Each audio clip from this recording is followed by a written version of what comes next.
Hello, I'm Greg O'Cronnell Writes. A lot of people misunderstand annealing. They think that the primary focus of annealing is to prolong the life of your cartridge brass. And while that is true, and prolonging the life of your brass is indeed something that can happen when you anneal properly, for a precision rifle shooter, the real need for annealing comes from the consistency of bullet release from firing to firing. Now, in order to get along with the message in this video, you're going to have to agree with the premise that a different amount of bullet seating force will result in a different bullet release. So if you're seating a bullet and one goes in very hard and the next one goes in very loosely, those two rounds will shoot differently. And I mean, they will hit in a different location on the target in relation to each other. Obviously, it goes without saying that a very forgiving rifle with a very forgiving cartridge probably is going to show the effect less than a very finicky rifle, but the fact remains that the inconsistent bullet seating force is a very real thing, and it does cause a downrange effect. So agreeing with that premise, then it also tracks that if you've developed a load for your rifle and it's developed using brass that is of a very specific consistency and bullet seating force, and let's just say that they're consistent across the entire batch of cases, then it also tracks that the next time you load those cases, because you fired them and put them through your cycles on the reloading bench, that those cases will be different from the previous firing. This is why it's so important to track just how many firings you have on your brass and exactly which operations you've performed each cycle. So that fact that dictates that those rounds will hit differently if they're different from each other is also true that they will generally impact differently from one cycle to the next. Now, as a practical field shooter, it's very rare that I get a second shot on one of the targets that I'm engaging. Most of the time I get one opportunity and that's it. And so I like to keep my rounds as consistent as they can be from one firing to the next. And that's the real benefit of annealing for me. It makes it so I don't have to chase a shifting zero from firing to firing. Now, for those of you that are unaware, the primary issue here is that when you contract and expand the necks on your brass cases, it will change the hardness of that material, essentially work hardening it. And annealing brings that back to its original condition. That means that every time we put the cases through our resizing die, we are hardening the brass. Now, the presence of this effect is fairly widely understood. Most people are in agreement that it's a thing, and I don't think there's as many people that agree that it's a variable that is kind of not really optional. You don't really get to participate in this discipline and not anneal your brass. I think that is probably the largest misconception that I'd like to address here on this video. The thought process being that, well, as long as they're all on the same firing and I've done the same operations on the brass from one firing to the next, well, then it shouldn't matter and all of those rounds are going to shoot just fine.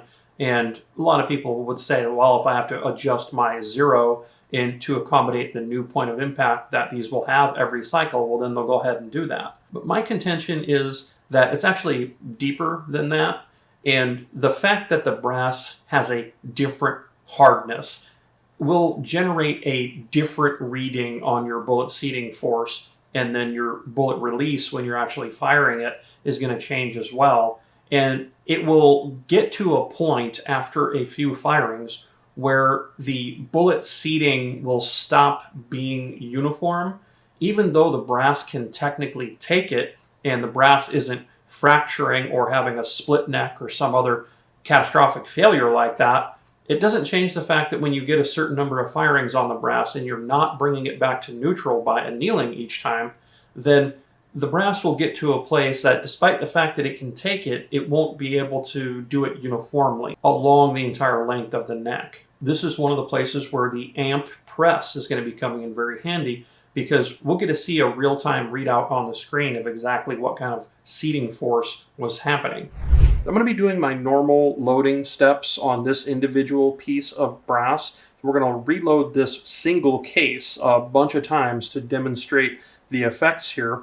And I'm not going to be tumbling it every single time. That's one of the things that I'm going to be doing differently. Normally after full-length sizing, I would tumble the case to get the lube off and to uniform the ID of that neck, get all the carbon buildup and get the lubrication out of the ID of the neck. But I won't be doing that. Instead, I'm just going to use a Q-tip and just swab through the neck, and I'll probably brush the neck out as well to try to keep that ID interface between the neck and the bullet as consistent as possible throughout the test. So we've started here with a brand new 20 BRA formed case. So I grabbed an Alpha Munitions 6 BRA piece of brass, new. I necked it down to 20 caliber with a false shoulder, fire formed it in the rifle, and now I have annealed it. So this case would be representative of the baseline. I'm using the Imperial sizing wax for this. So I'm just going to put some on the OD of the neck and body. And I've got my bore mop here. And I'll lube the ID just as I would.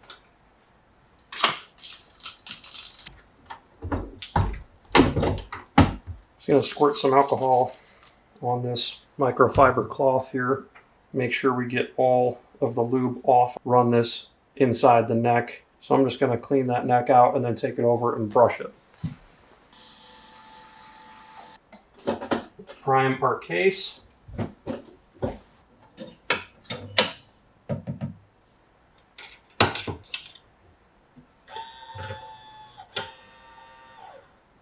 The condition of the very top of the case mouth kind of dictates how that first part will look.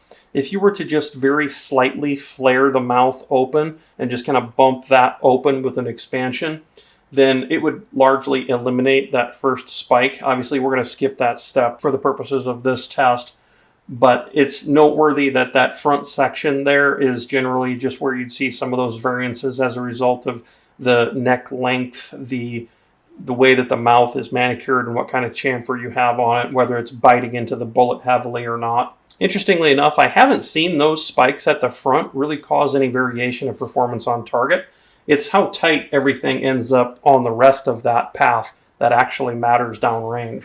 I'm going to go fire this case now, and when I come back, I'm not going to anneal it, and I'm just going to run it through the cycle again. So I fired this case, and now we're going to run it through the cycle again.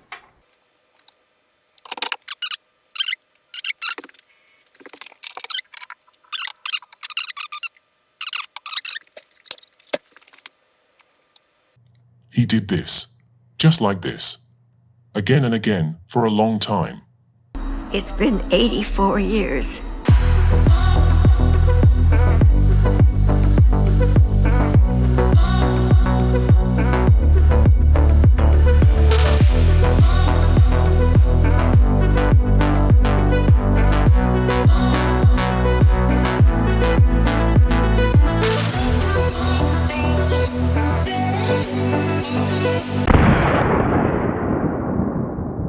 Uh-oh, something bad happened on firing 23. That is a split neck, folks. Now, if you look closely, you can see that from the top of the mouth all the way down to the neck-shoulder junction, the neck just doesn't even look uniform. Technically speaking, it's a piercing, but we know that the neck was getting brittle, so it was a split neck. The way that these things form will vary. Sometimes they'll split all the way down from the top, and other times they'll just, do what this one did here. But we know that that came as a result of brass being overworked and getting brittle. And now we will anneal a new case every firing.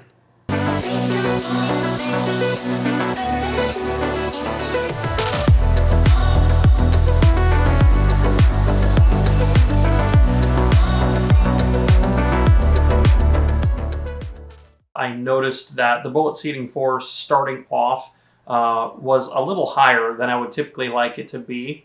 And that is an indication of under annealing. I didn't quite get that case annealed quite right the first time around. When I'm trying to do one single case like this, I don't get an opportunity to set the annealer up appropriately. You'll notice here this one is a little higher seating force than I would have liked, but then I went and actually dialed the annealer up and had the dwell time set just a little higher. And then I was pretty happy with the annealing that I had on that one. And so I left the annealer in that setting for the remainder of the test. When dealing with cases that have been neck turned, I typically like to see around 35 pounds of seating force. Here we're dealing with cases that have not been neck turned, and so when annealed properly, we'll have that be between 40 and 50 pounds generally. This is the case that was annealed between every firing. The results on the graph with the amp are pretty obvious, but look at the sheen. There's like a different finish on this case up here on the neck than on this one. Even if we rotate this case so that, the opposite side is shown, we don't see the same kind of finish on that case as we do here. And so the annealing also creates a very slick and silky, desirable surface finish, and this happens on the inside of the neck as well as the outside. The outside is just a little more obvious because it's easier to see. Despite the fact that both cases were treated identically with the exception of annealing, there is a demonstrable different look between them, and obviously you can see that the annealed case maintains that burnished anneal look all the way down to about right here. Well, that was fun and interesting. I've done these types of tests for myself many times with many different cartridges and different types of brass. This kind of testing is where my knowledge of what different brass manufacturers are capable of and just exactly what types of processes to use on the load bench have largely come from. In actual testing, and that means live fire shooting, not just hypothetical extrapolation. Now, frankly, I was fairly surprised to get as many firings out of the Alpha OCD case as we did before it failed, because I know dimensionally my short action customs dies are set up to work the brass about 2 to 3 times more heavily than just about any other die is set up. From a fired case dimension, I am squeezing the neck down somewhere between 10 and 15 thousandths. It's a heavy, heavy squeeze. And then the reason that I'm doing that is I want to pull that expander mandrel back through there, and I want a heavy load on that mandrel. So I'm squeezing these things a lot more than most people would, and the brass is getting absolutely tortured. I order the short action customs dies to my specification on the expander and the bushing size, specifically to accommodate the fact that I'm annealing every single firing. And so I can maintain the health and longevity of my brass almost indefinitely because I'm annealing every firing. And so as a result of that, I don't really need to concern myself with overworking the brass from cycle to cycle. That allows me to move the brass more than I would if I were not annealing.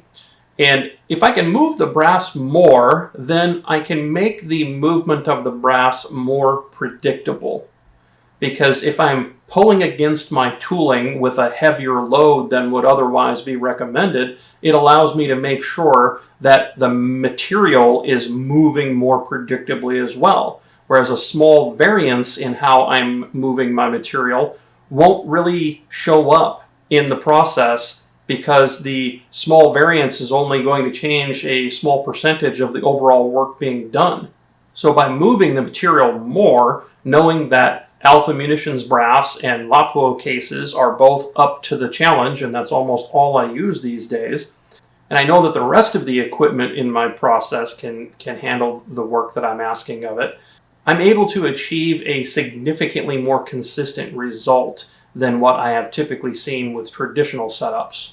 Now, before we go on to interpret the results of this test, there's a few problems with the test that I'd like to acknowledge right at the beginning. Now, problem number 1 is the manual operations after sizing. This is a significant issue because normally when I get done full-length sizing, I would immediately tumble the brass. Many of you have seen my article on playing with your food, And in that article in the library section of the Primal Rights website, you'll see how I am an advocate of using rice to tumble my cases. The uniformity and the unique surface lubricity that this gives the neck of my cases is very outstanding. And so skipping this step is a real problem, because if I'm not batch processing my brass and I'm not putting it into a tumbler or some automated machine to take care of a specific operation, then I'm relegated to doing that task manually. Now, human beings are extraordinarily poor at repetition. We can create all kinds of problems, and we generally just can't do the same thing the same way cycle to cycle. And so this is very true in this instance, where while I would have handled the removal of the lubrication from the OD and the ID of my case with a tumbler, in this instance I was doing it manually. And so no doubt I introduced some variables that cluttered up the results a little bit on that. Because I'm here to tell you that the results that I typically see from firing to firing when I'm doing my complete normal process is significantly better than what's borne out here on the graph. Now, another byproduct of not tumbling is the fact that the interior of my cases are having a fouling buildup for every firing. And this problem is somewhat self-solving. There's only ever so much fouling that you're going to collect inside of your cases. Some of it will be blown out during the firing event, but it does build up. And if you're not tumbling, then those high spots in there and that excess fouling, it just doesn't really get dealt with in any meaningful capacity. And so the internal case capacity of your case changes over time from cycle to cycle and firing to firing. And that can lead to a variation of pressure, firing to firing. And that variation of pressure then leads to the brass responding a different way from firing to firing. Because I was not trimming from cycle to cycle, the brass was just left to grow however much it wanted to grow. And the interesting thing to note here is that on both the case where I was annealing it every firing and the case that I was not annealing every firing, they had almost equal brass growth. So we experienced just a little under 20 thousandths on both of them. The annealed case grew 2 thousandths longer and was about 18 thousandths. The non-annealed case ended up growing about 16 thousandths across the firings. Now, the important thing to note here, though, is that we fired the non-annealed case more than 2 times than we fired the case that was annealed, because we only did 10 firings on the annealed case, but yet we had a near equal brass growth on both cases, despite one of them being fired 2 times more. Well, why is that? Well, the reason for that is we kept the annealed case brass healthy. We allowed that growth to take place at a uniform rate. Normally, I would trim my cases every firing, and I use a draw trimmer to do the trimming, and it works fantastic. There's a whole video series that we did on trimming that you can watch to learn about that. There's other less impactful variables that come into the mix when you're doing this manually and you're doing all the ops manually, and it's just not a normal thing to go and reload the same case over and over again.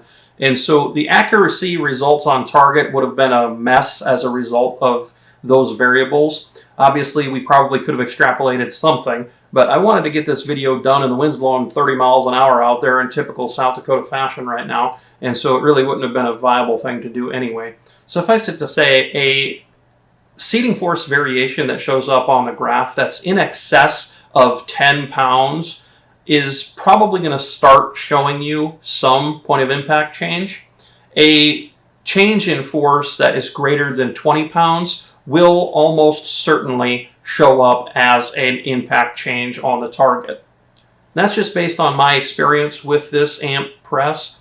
I'm not saying that this is absolutely a hard and fast rule, that it'll always be that way, but those are just kind of the trends that I've noticed in my operation of the amp press. And so anything beneath 10 pounds and you're pretty much good to go. You're probably not going to be able to shoot the difference. Anything over 20, and yeah, you're probably going to start seeing that have an effect.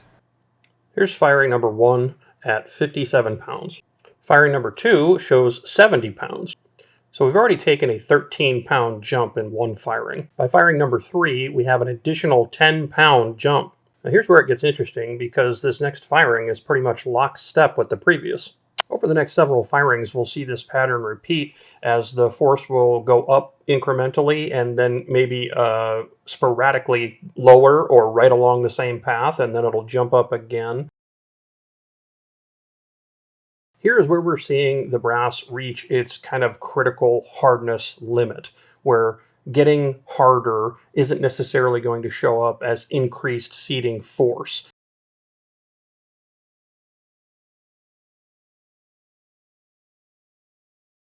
Jumping to the last firing before failure, you can see how the majority of the traces started clustering up toward the higher end. And despite the fact that they're all kind of in the same ballpark, there's kind of a sporadic variance between them, sometimes as much as maybe 10 pounds from one to the next. And you never really knew where the next one was going to fall. By comparison, the case that was annealed every firing was much more predictable and kept the seating force nice and low for each cycle. So outside of the variation that was induced by the nature of how I conducted this test, you can see that the brass that was annealed every cycle stayed very consistent. So the answer directly to the question is, should you anneal? Yes, you should absolutely anneal. And you should do so with the most consistent machine that you can afford. If you can afford an amp annealer, I would encourage you to get that. If that machine is not in your budget, then I would encourage you to use the flame unit that I use, which is the bench source annealer. Both machines work great, and they both do the job well. The main takeaway is that you should be annealing, folks. Then the follow-up question is, when should you anneal? And the answer to that is, you should anneal every firing. The very first thing that happens in the order of reloading processes that my cartridges get subjected to is, after I have fired the cases, the very first thing that happens is those fired cases are put through the annealer. I don't find it necessary to tumble them or decap them when I'm doing this op. Obviously, there are mitigating factors that would force you to have to decap them or tumble them. Obviously, if your brass is extraordinarily dirty, then I would recommend that you would go ahead and tumble it. Then also, it may be required that you decap. If your rifle has a poor fitment between your firing pin and firing pin hole, then it's very likely that you'll be cratering your primers. And if you've got a heavily cratered primer that's kind of protruding out the bottom of the case, you might find that some of the automated annealing equipment will hang up on that little dimple. In the case of my bench source unit, a lot of times that will catch and try to tip the case over, or when it's on its little rotating slug in there that's going around, it will wobble around and not be in the flame evenly. Lucky for me, I only shoot high-end custom rifles with really good actions that have good firing pin to firing pin hole fitment, and I do not have false positive craters like that. So if you have that issue in your bolt, you might want to send that bolt off to somebody to get a bushing put in it to solve that problem. Well, that's it for this video, and I hope you've learned something valuable that you can add to your reloading process to make things a little bit smoother for you in the future.